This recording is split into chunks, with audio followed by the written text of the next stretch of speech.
आज हम बनाने जा रहे हैं एक बिल्कुल नए तरह का नाश्ता जो कि बनेगा गेहूं के आटे और दाल के साथ में। बहुत ही करारा बनने जा रहा है। आप इसको टिफ़िन में इस्तेमाल कर सकते हैं या किसी जर्नी में आप जा रहे हैं उसका इस्तेमाल कर सकते हैं। ठंडा खाइए या फिर गर्म खाइए, दोनों ही कंडीशन में बहुत ही बेहतरीन बनता है। तो चलिए मिलके बनाते हैं। अगर आपको ऐसा लगता है कि मेरी वीडियो देख के आपके खाने में स्वाद आ गया है तो एक छोटा सा लाइक और सब्सक्राइब जरूर करें। तो सबसे पहले तो हम डो लगाएंगे। डो लगाने के लिए मैंने गेहूं का आटा लिया है 1.5 कप। 1 कप ये हो गया। आधा कप ये रहा। आधा कप सूजी का इस्तेमाल कर रहा हूँ, पतली वाली सूजी का इस्तेमाल कर रहे हैं। सूजी से क्या होगा, एक दरदरापन इसके अंदर आएगा, वरना आटे के अंदर दरदरापन तो होता नहीं है, सूजी के अंदर दरदरापन होता है, तो इसलिए सूजी का इस्तेमाल कर रहा हूँ। एक बढ़िया सा टेस्ट आ जाए उसके लिए आधा कप मैं बेसन का भी इस्तेमाल कर रहा हूँ। तो बहुत गजब का मिक्स बन चुका है यहाँ पे। इसमें डालेंगे थोड़ा सा नमक, आधी छोटी चम्मच अजवाइन का इस्तेमाल कर रहे हैं। अजवाइन को हमेशा रब करके डाला जाता है जिससे ऊपर का जो छिलका होता है वो निकल जाता है और खुशबू बहुत तेज़ आती है। तो सबसे पहले ड्राई चीज़ों को मिक्स करते हैं। 1/3 कप घी का इस्तेमाल कर रहे हैं। घी मोइन के लिए डाल रहा हूँ मैं यहाँ पे। घी की क्वांटिटी अच्छी खासी होनी चाहिए। अगर घी की क्वांटिटी अच्छी खासी नहीं हुई तो इसमें मोइन नहीं होगा और ये काफ़ी चिपका चिपका सा बनेगा। तो एक खस्तापन लाने के लिए मोइन का इस्तेमाल किया जाता है। अगर आपको घी पसंद नहीं है या घी का यूज़ नहीं करना चाहते हैं तो तेल का इस्तेमाल भी कर सकते हैं। यहाँ पे आटे को घी के साथ में रब करना है अच्छी तरह से पहले। और यहाँ पे देखिए घी और आटा दोनों अच्छी तरह से मिक्स हो गया है। हमेशा आपको बोलता हूँ ना, मोइन का कैसे चेक करते हैं, ऐसे लड्डू बना के। लेकिन कई बार मुझे कमेंट्स आता है कि सर हमारा लड्डू तो बन गया है यहाँ पे, लेकिन फिर भी सही खस्ता नहीं बनती है। उसका रीज़न ये होता है कि आप इससे थोड़ा कम भी घी में डालेंगे तो भी ये लड्डू बन जाएगा, लेकिन सही ढंग से नहीं बनेगा। अब ये देखिए कितना अच्छा लड्डू बना है ये। इसको तोड़ने की कोशिश करेंगे तभी टूटेगा ये। और अब डालेंगे इसमें पानी। अगर सर्दियों में बना रहे हैं तो हल्का सा गुनगुना पानी रखें क्योंकि घी जम जाता है। और गर्मियों में बना रहे हैं तो रूम टेम्परेचर का जो पानी होता है उसका इस्तेमाल कर सकते हैं।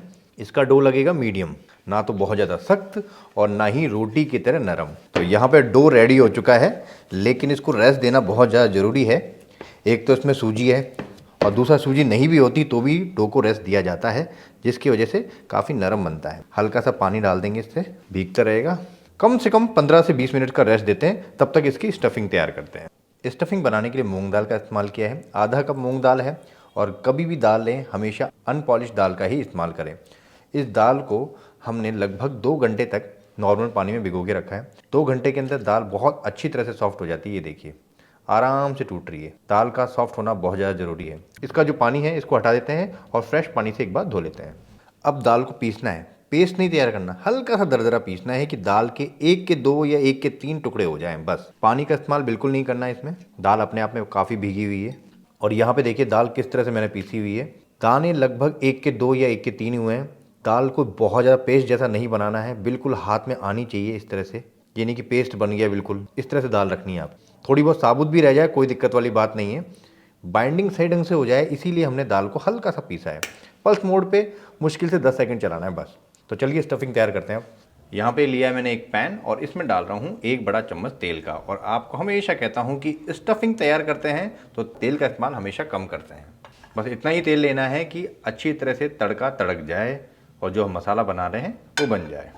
आधी छोटी चम्मच जीरा, 1 छोटी चम्मच क्रश किया हुआ धनिया, आधी छोटी चम्मच सौंफ, पतली वाली सौंफ का इस्तेमाल कर रहा हूँ। गैस की फ्लेम देखिए मैंने कितनी कम रखी हुई है, बहुत ही कम।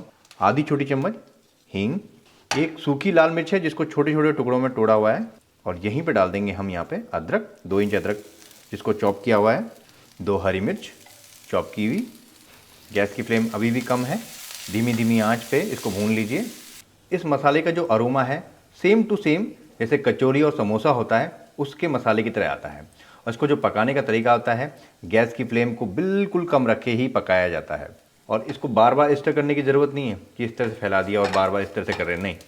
इसको बिल्कुल धीमी धीमी आंच पे थोड़े से तेल के साथ में पकाया जाता है। भाई हमारी क्वांटिटी बहुत कम है, हमारा तेल तो यहाँ पे सारा गायब हो गया है, लेकिन ज़्यादा क्वांटिटी है तो आप कढ़ाई के अंदर बिल्कुल धीमी धीमी आंच पे इसको पकाइए और इसके अरोमा को आप इंजॉय कीजिए।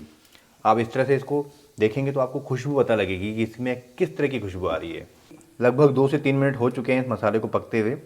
आधी छोटी चम्मच से थोड़ा सा कम हल्दी पाउडर, 1 छोटा चम्मच लाल मिर्च पाउडर, आधा छोटा चम्मच जीरा पाउडर और आधा छोटा चम्मच धनिया पाउडर।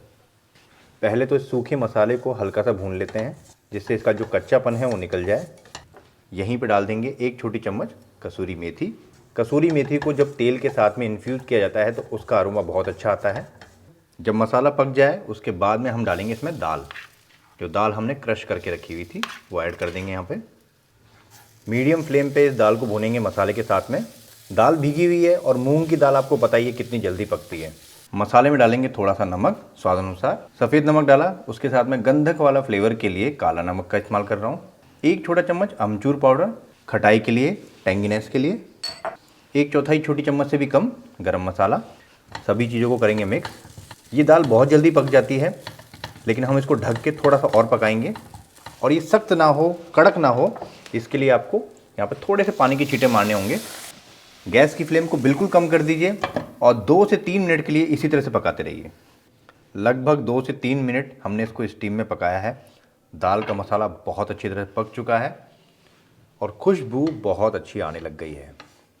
ये देखिए, बिल्कुल भी सख्त नहीं हुई है नीचे की तरफ से। कई बार क्या होता है कि पानी के छींटे नहीं मारते हैं तो नीचे की तरफ से टाइट हो जाती है दाल, वो बिल्कुल अच्छी नहीं लगती है। ये गया धनिया श्रद्धा अनुसार और इसको ठंडा होने के लिए रख देते हैं। तो आटा आराम करते हुए लगभग 15 से 20 मिनट हो चुका है। अब इसको थोड़ा सॉफ्ट करते हैं। इसको मसलना और गूंदना बहुत ज़्यादा ज़रूरी होता है।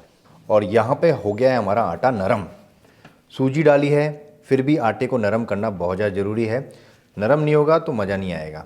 अब इसकी तोड़ते हैं लोइयाँ यहाँ पे। सबसे पहले तो इस लोई को गोल कर लेते हैं और इस तरह से हाथों से फ्लैट कर लेंगे। अब जो मसाला हमने तैयार किया हुआ था उसकी बारी है। तो करनी है इसकी स्टफिंग? नहीं, स्टफिंग नहीं करनी है। इसको ऊपर से रखना है इस तरह से और दबा देना है हल्का सा। दाल डालने में कोई कमी ना रखें। और जो नीचे गिर रहा है इसकी टेंशन ना करें, ये नीचे की तरफ से चिपक जाएगा। बस ज़्यादा ना गिराएं। जितना आटे की लोई है उतनी ही दाल होनी चाहिए, उससे थोड़ा सा कम चलेगा, ज़्यादा कम नहीं चलेगा। दाल का फ्लेवर आना ही चाहिए।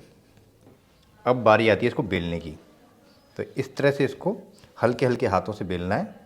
जो दाल नीचे की तरफ से गिर रही है वो नीचे की तरफ से चिपक भी रही है, ये देखिए, उसकी टेंशन मत करना।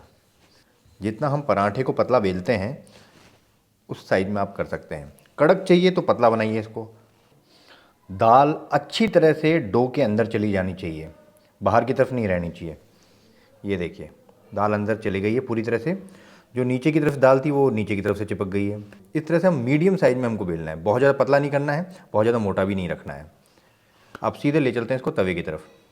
जहाँ से दाल लगा रखी है उस साइड को ऊपर रखना है। तवा मीडियम हॉट रहना चाहिए, बहुत ज़्यादा गर्म नहीं होना चाहिए। जिस तरह से हम पराठे सेकते हैं उसी टेम्परेचर में रहना चाहिए। जब एक तरफ से ये पक जाए उसके बाद में करेंगे इसको टर्न यहाँ पे। और टर्न करने के बाद में इस तरह से हल्के हल्के से इस पर छेद मारेंगे, हल्के हल्के, जिससे क्रिस्पी बन जाए। ज़्यादा नहीं, बड़ा छेद नहीं बनाना है। और इस बात की कोई टेंशन नहीं है कि दाल निकल जाएगी। दाल बिल्कुल नहीं निकलेगी, क्योंकि हमने इस तरह से इसको बेला है कि दाल डो के साथ अंदर तक चिपकी हुई है। अब जब तवे के साथ में हम इस तरह से सेक रहे हैं तो जब हम स्टफ पराठा बनाते हैं तो होता क्या है, उसके अंदर दाल अंदर की तरफ से रहती है, वो सॉफ्ट रहती है। लेकिन यहाँ पे तवे के बाहर की तरफ से और सिक रही है तो कड़क हो रही है, क्रिस्पी हो रही है। तो उसको खाने का मज़ा बिल्कुल अलग आने वाला है। अब इसको टर्न करते हैं। ये देखिए, दाल कहीं पे भी निकली? बिल्कुल भी नहीं निकली है, लेकिन क्रिस्पी कितनी अच्छी हो गई है। हल्का सा यहाँ से भी आप छेद मार सकते हैं, हल्के हल्के से। अब लगाएंगे इसमें घी या तेल, जो भी आपको पसंद हो वो लगा सकते हैं यहाँ पे। बहुत ही क्रिस्पी बना है ये, इसको देख के ही पता लग रहा होगा आपको। अगर आपको ज़्यादा खस्ता चाहिए तो इसको फूलने मत देना। अगर ये फूल जाता है पराठा कहीं से भी तो उसको इस तरह से दबाइए, जिससे उसकी गैस निकल जाएगी और ये खस्ता बनेगा। पीछे की तरफ से दिखाऊं आपको? ये देखिए, आगे की तरफ से दाल क्रिस्पी हो गई है, खाने में बहुत मज़ा आने वाला है। अब इसको पराठा भी नहीं बोल सकते, क्या बोल सकते हैं आप बताइए? तो चलिए इसको सर्व करते हैं। तो ये देखिए, पराठे की एक नई प्रजाति यहाँ पे पैदा हो चुकी है। अब आपके मन में सवाल होगा कि दाल को आपने स्टफ़ क्यों नहीं किया, बाहर की तरफ से क्यों किया? भाई, दाल अंदर की तरफ से चले जाती तो इतनी क्रिस्पी कैसे होती, और दिखने में कितना अच्छा लग रहा है ये देखिए। आप इसको आप ठंडा भी खाएंगे तो भी उतना मज़ा आएगा जितना गर्म में। आप इसको टिफ़िन में डाल सकते हैं, किसी जर्नी में जा रहे हैं लेके जा सकते हैं। ये देखिए, मोइन डाला है, उसकी वजह से काफ़ी खस्ता बनी है। ये खाने में बहुत ही टेस्टी है। एक बार इस तरह से ट्राई करके देखिए, आपको बहुत मज़ा आने वाला है।